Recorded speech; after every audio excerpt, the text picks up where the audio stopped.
Hello, everyone. Good morning, good afternoon, good evening, wherever you are, whatever your time zone.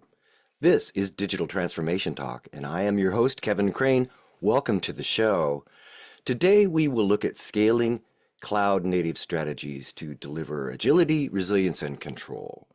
Cloud native adoption is accelerating with the 2025 Cloud Native Computing Foundation survey showing that 90% of organizations report faster software delivery with cloud native approaches, yet many struggle with the orchestration, the multi-cloud complexity, and scaling securely and effectively. So in today's session, we'll explore three critical dimensions to consider: preparing for AI-driven orchestration and intelligent automation.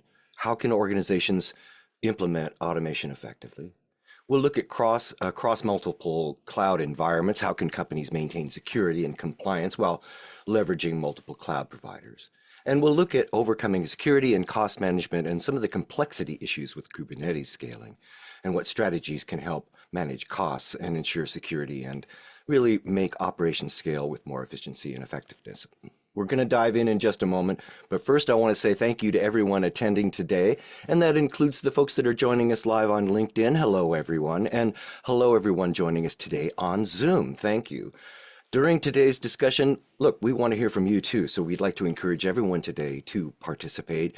Join in with your comments in the chat section, and if you have a question along the way, just jump on in. I will attempt to get some of your questions and comments into the flow of the show in our discussion as we go. All right, let's get to our great guest today, starting with Shadi Khattab, Enterprise Container Platform Sales Manager at SUSE. Shadi, are you with us? Yes, Kevin. Hi, Hello, hi. hello. Shadi, where are you calling in from today? Right now I'm calling actually from Dubai, and Dubai. Wonderful. yes, Well, it must be what, in the middle of the night there for you? At least here I'm on the west coast of the United States, so all the way across the world. It's great to connect with you, Shadi. Thank you so much for being with us. Also today with us is Johan van Daan, Chief Information Security Officer at Doe& Co. Johan, are you with us? I think so. I think so indeed, There Kevin. you are, Thank sir. you. Thank you for joining us. Where are you calling in from, Johan? I'm calling in from cold St. Albans, of all places. Oh my goodness. Oh, all right. Well, very good. Well, thank you. Thank you both for joining us today. Look, we have a great discussion plan, but I'd like to start our discussion today by drawing our attention to an article published recently by InfoWorld called "I Built an Agentic AI System Across Multiple Public Cloud Providers," and it discusses the challenges and lessons learned from developing a decentralized AI system that operates across various cloud platforms, public. And the author highlights issues such as complexity and costs and the need for careful orchestration in a multi-cloud environment. Despite the challenges, experiment demonstrates the feasibility of building scalable and resilient systems while leveraging multiple cloud providers. It's an interesting article. I'm wondering if I could get your take on it today. Shadi, what are your thoughts on the article? it is really an interesting one, specifically with the growth of the whole agentic AI use cases and how the agentic is transforming the whole processes. What is more interesting in this is that they are trying to overcome the multi-cloud dilemma, where basically the use case was to automate the workload and to have it deployed on the right cloud depending on the right host. And that is also one of the growing concerns now on how you can have control on the financial aspects on the public cloud, and at the same time utilizing the right technology across the multiple cloud provider. Throughout the topic, it dived deeply as well into it is easy said than being done due to the different cloud structure in each of them, and selecting the right workload might not automate in the different cloud providers. However, I think it is at the beginning of a great solution that would come at a later stage that can overcome one of the problems that goes now across the organization of who is the right cloud provider that is right to my workload, and where I should place my workload, how can I automate my workload, how can I control the financials of my workload. So it is a very interesting article, very interesting use case, and indeed it will be one of the growing growth in the area of agentic to be smart enough to deploy directly across all the clouds based on the current organization needs. Shadi, you're hinting at seeing perhaps a solution in the future. Quickly, what do you mean by that? Well, so the idea of building this agentic AI is one of the discussions that we will always have with our customers on which cloud provider is right for their workload. Of course, after checking the sovereignty and the presence of the cloud provider, it comes to a discussion of which one would be better as well as a revenue generating from the cost perspective, and which one can provide them with the right tool and the right performance. So imagine having all of that being done through AI. The AI would check your workload and then select the right provider accordingly, deploy the workload on the right cloud provider, manage the growth as well. So for example, sometimes you will have a spike in your workload. The AI will decide to continue deploying on the same cloud provider or a different cloud provider, and then having that in control and controlling all the financial aspects of it. That's as per the article and as per the current market status is going to be the major problem. But as soon as this is developed and evolved enough, I believe that that solution will be in need for every organization to avoid the manual selection and the manual movement across the multi-cloud provider and leaving the AI to select the right one based on the performance and the cost. Wow. Okay, that will be an interesting future. Johan, what are your impressions of the article? The author stresses the need for careful orchestration across multi-cloud environments. From your perspective, what are some of the important factors to consider? Well, first off, I think it's a wonderful use case for agentic AI, and as Shadi mentions, there's a product in there somewhere in the future, and maybe a whole new cottage industry, with going forward. What with my security hat on, obviously, I thought I read the phrase, at its core, an agentic AI system is a self-governing decision-making system. I was scared to the very core of my being, because what happens when that goes wrong? We've all seen it. A user or an administrator who's supposedly trained in this kind of stuff misconfigures something somewhere in a checkbox or in a drop-down box in a configuration menu, and suddenly your cloud costs skyrocket for a day or two, and then somebody has to back out, and somebody has to plead with accounts at Microsoft or Amazon or whoever.com. So that highlighted to me, gosh, you have to know what the agentic AI is allowed to do. You have to know what you want it to do, and you have to be absolutely confident in the parameters that you feed it. And then obviously you need to test it to the point where you can trust it. The article author openly states this was a small test, and he picked on quite a few problems, quite a few areas where the interactions weren't quite what he expected, and he had to keep on tweaking. In a production environment, you are going to need a human in the loop who actually understands what's going on, and that is so often something that we quote when we talk about safety with AI, keeping a human in the loop. But in cases like this, where there can be quite exciting cost impacts if it goes wrong. Great advantages and great risks at the same time. Yeah. So obviously it is some, but with so many other technologies, there there is that side where what if it goes wrong? But Hmm. if we think it through, if we know what we're doing, if we architect it properly, if we make sure that we are paying very close attention to detail, we can get it right.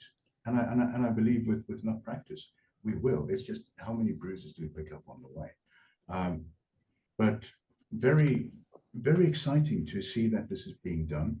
Very exciting to see that, that this is being done in multi-cloud environments. All right. And of course, also exciting to consider, what happens if you add a bit of Kubernetes to the mix, add a bit of, start just being able to shift at the speed that no human can match.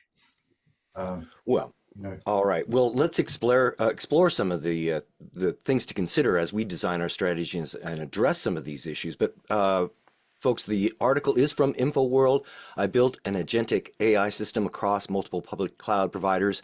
It is here in the chat section. Take a look at the article yourselves and let us know what you think. Does it ring bells for you? Did it miss anything important that we should consider? It's right there in the chat feature. So. All right, well, gentlemen, I'd like to get us to our first discussion point today, and that is preparing for AI-driven orchestration and intelligent automation.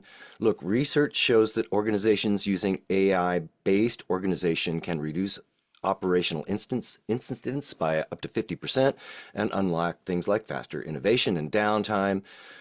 Getting automation right ensures faster delivery with fewer incidents, but let's discuss how we do that and how can companies prepare for automation to gain these benefits. Shadi, how do you help enterprises prepare for their environments to leverage AI orchestration effectively? So I'm going to refer to what Johan has mentioned on the whole security aspect of the AI at the Please. moment. And the rise of the AI is still going right now. We're still defining the use cases that the AI will be used for, but we're still not being exposed to the amount of the security breaches that the AI will come with. And every day we come across a new type of an attack that never occurred to us in the typical world.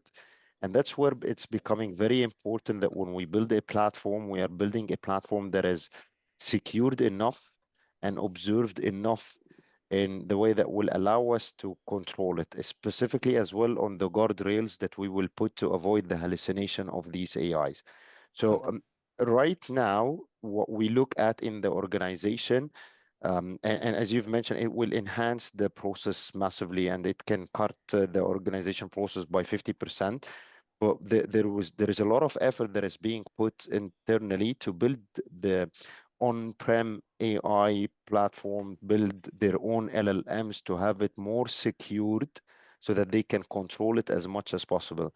For example, in Mm. SUSE, we built their own SUSE AI platform, where basically we look at most of the applications that comes on the AI as driven by Kubernetes. So they are mainly going to be containerized at this stage. And then we need to build a platform that will cater to these LLMs and at the same time will give you all the security that will, I cannot say all because I've not seen the different type of attacks, but as much as possible secured environment that can somehow bring this on-prem, control every aspect of the access to that LLM, and build the right guardrails on it so that you can avoid this AI from hallucinating from the actual use case that you are building. So what you're suggesting, Shadi, is sort of a hybrid environment of part on-prem, part cloud. That doesn't that add a lot of complexity, and isn't that sort of against the theory of using cloud resources to begin with? And I'll ask you this then, to follow up on what you were talking about before, and Yeah. Shadi mentioned it again. I mean, here we have how do you assess the risk and ensure compliance when applying these tools, these automations across critical systems and across different cloud environments? What is your suggestion based upon your perspective? Yeah. It's. I think it's going to be a little while before anyone will be able to say that assessing, that we are very mature at assessing the risks inherent in implementing and deploying AI in any shape or form, um, especially when it comes to giving agentic AI so much, dare I say, agency, when it comes to orchestrating the systems upon which we as an organization rely on in order to make revenue, right?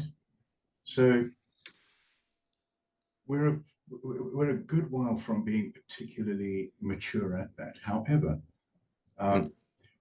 we do need to understand, right? What are we placing within the purview of this system? Which processes are we automating? Do we even understand the process? If the answer to that is no, step far away. Go do your homework first. Okay. Never try to automate a process that you don't fully understand.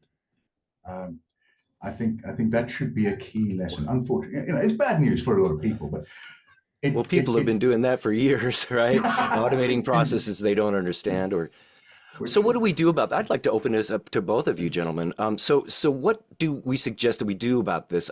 In America, we might say, isn't that horse already out of the barn? In other words, agentic AI, the horse is sort of out of the barn.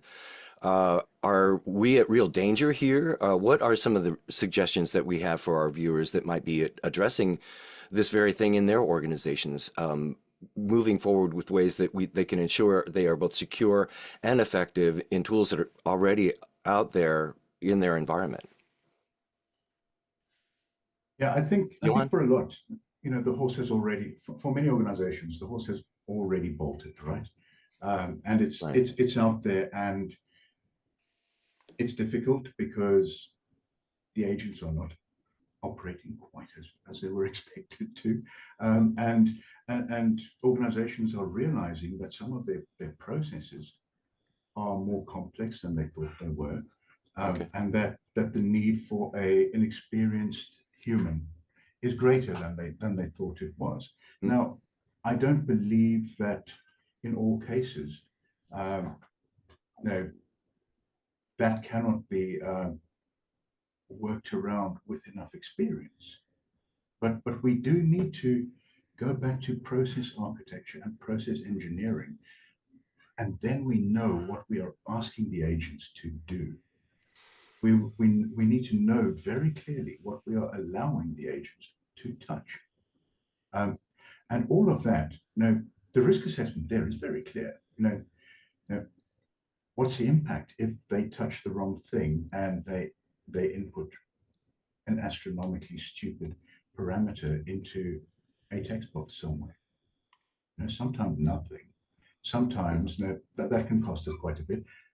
In other cases, it can cost lives, right? So we need to understand that. We need to deeply understand the process and what is at stake. We also then need to be able to um, understand how well we understand the agentic AI that we are deploying, Mm.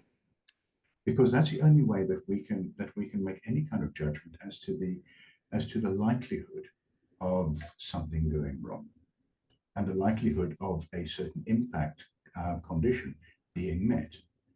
Uh, and then we can start determining the risk situation. All right. Um, I think we definitely have a situation right now where there are too many people claiming to be AI experts, whereas not enough of them actually understand the math and the algorithms that All right. businesses are Okay. deploying left, right, and center. Um, but Okay. the but there is good material out there for those who want to learn, and a lot of the top architects out there are busy, are very openly attempting to get anyone who will listen to hear them when it comes to how to safely deploy um, AI, especially agentic AI. All right. Very good. This is Digital Transformation Talk. We are here with Shadi Katab from SUSE and Johan van Dijn from Doe & Co. We're talking about scaling across multiple cloud environments, using AI across multiple cloud environments. And Shadi, I'd like to move us on to our discussion point number 2 today and ask your opinion about operating across multiple cloud environments. Considerations like resilience and vendor diversification and regional compliance. These are all issues that face organizations with multi-cloud adoption. Over 75% of organizations use multiple public cloud providers, according to Gartner.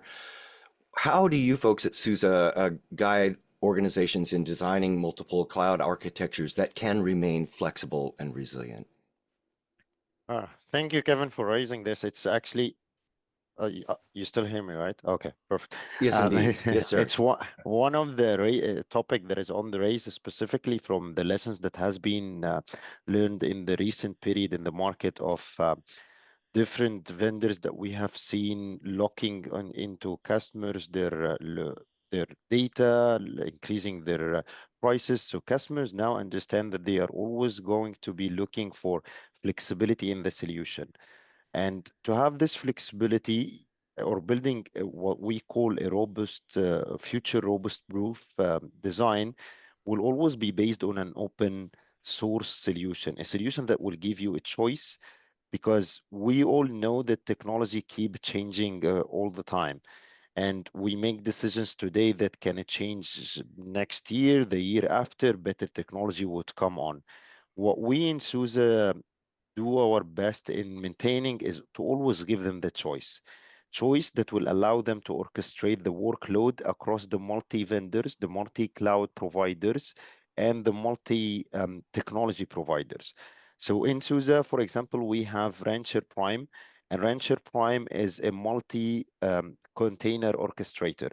It is an orchestrator that will orchestrate all the Kubernetes flavors, so that we will not be mandating to our customers to use a specific Kubernetes flavor. For example, our one is called Rancher Kubernetes.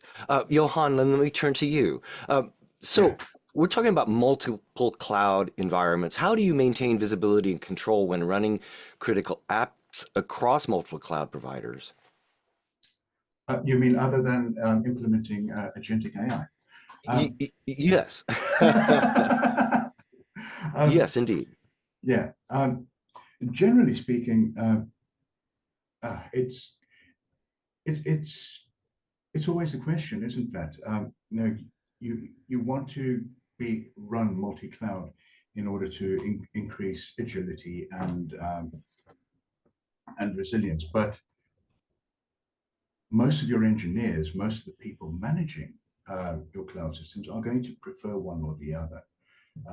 So yeah, you're going to need to train up people to deeply understand those cloud providers that you wish to use, so that they themselves also understand which ones are best for which use case, and also, bring in your legal teams to deal with with sovereignty issues, because some of the cloud providers know their sovereign clouds aren't really worth the paper that the sovereignty claim is written on. So there's a lot there to unpick, but most certainly you need to plan for that. If you're planning to if your planning is fully based on a single cloud situation, then running multi-cloud is going to feel frightfully complex. And either way, it's going to be difficult to negotiate, because Mm. all the cloud providers are going to have a slightly different way of doing everything they do.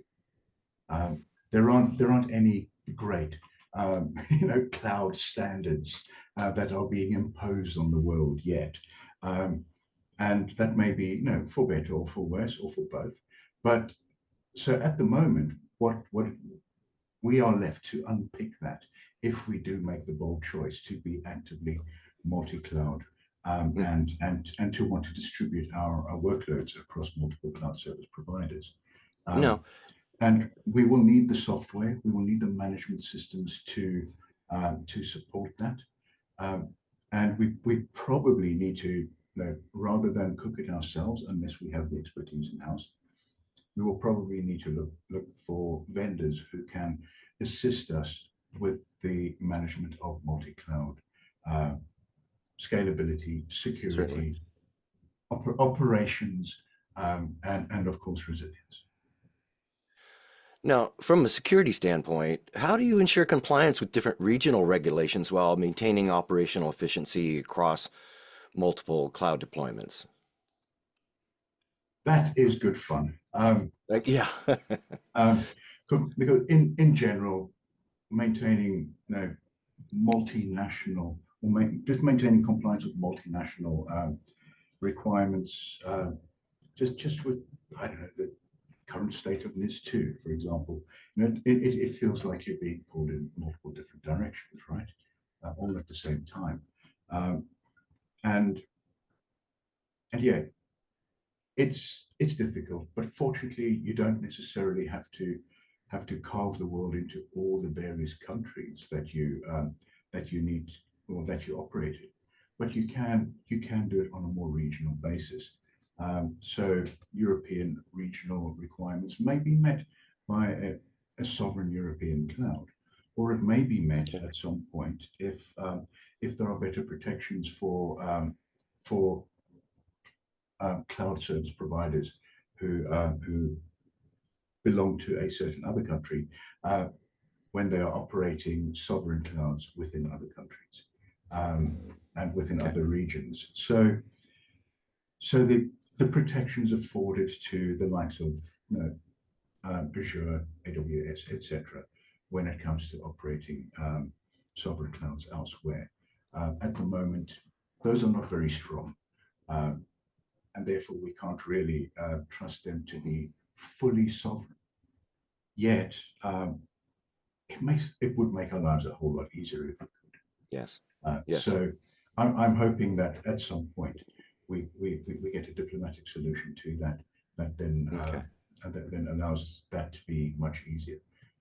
In the meantime, I think we're kind of between a rock and a hard place because even the European regulators are not really going to tell you don't use an American CSP yet. We are here today with Johan van Dijn, Chief Information Security Officer at Doe & Co. And joining us again, welcome back, is Shadi Khattab, Enterprise Container Platform Sales Manager at SUSE. If you have a question or comment for our guest today, please feel free to pop them into the chat feature. We will try to get some of your comments and questions into the flow of the show here in the time that we have remaining. And Shadi, we do have a question or a comment coming in I'm hoping you can help me with. Rebecca is back. Rebecca, thank you so much for your contribution today. Her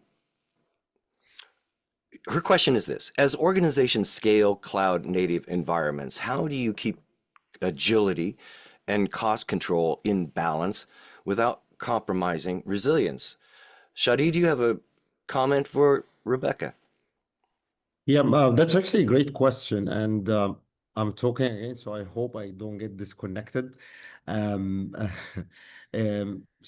basically, they are divided into two aspects. The first is the observability and how you can have the full observability monitoring across the multiple cloud provider and the local provider, because the cost control will only take place to as far as you're observing the amount of the workload that you're deploying across the cloud.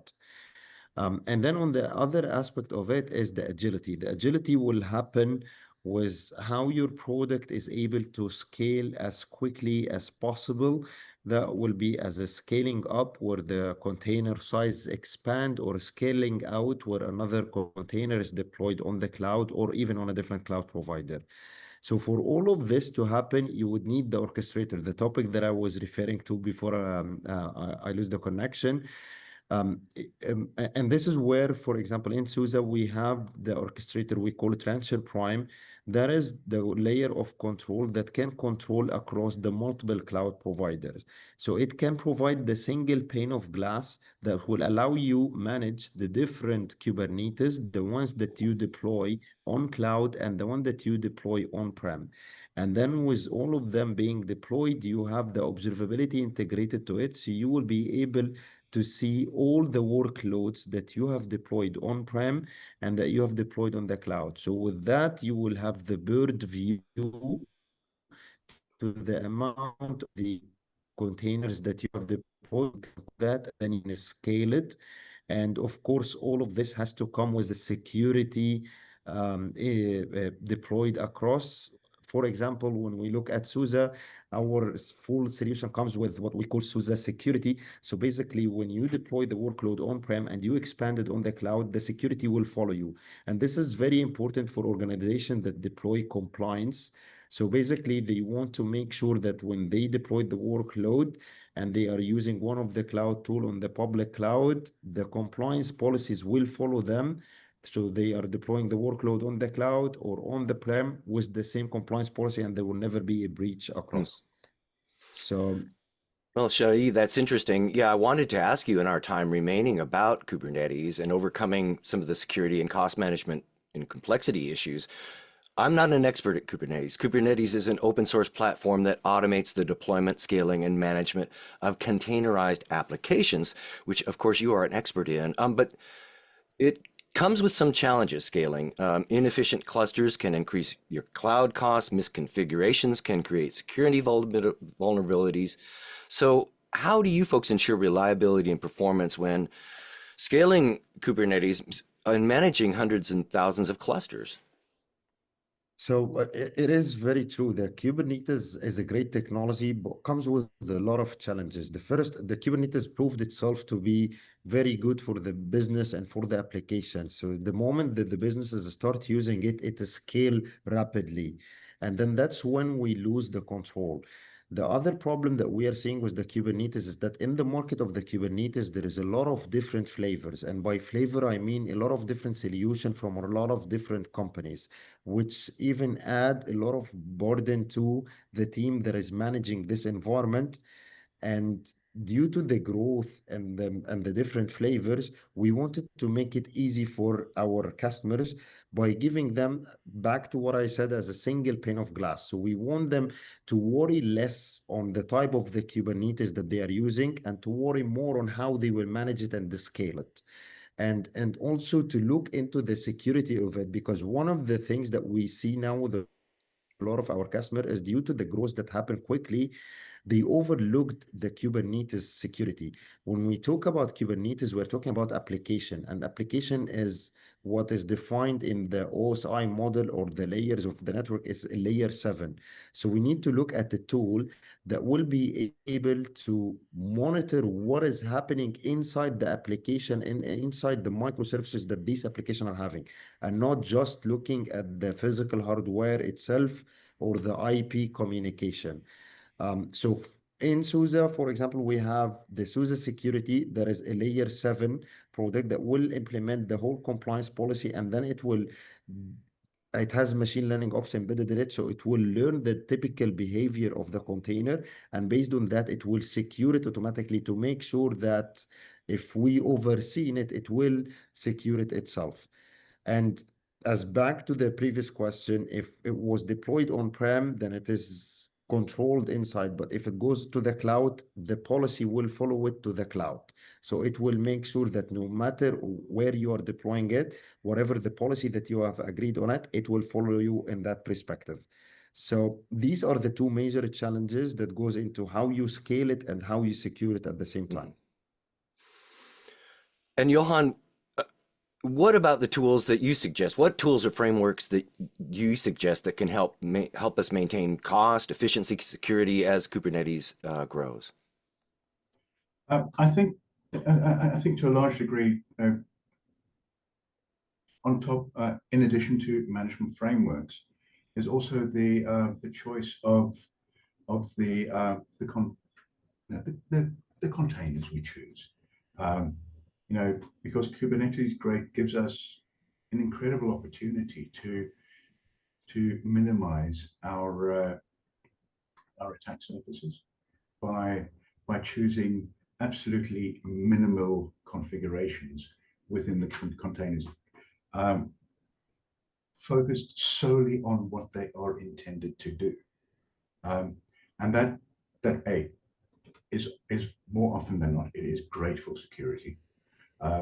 More often than not, it is also great for the efficiency of the container itself.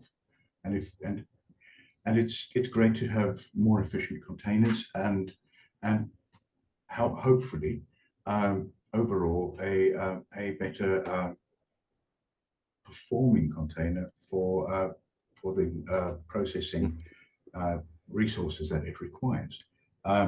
So I think that opportunity should not be missed when we're looking at containerization in general or Kubernetes in particular. I think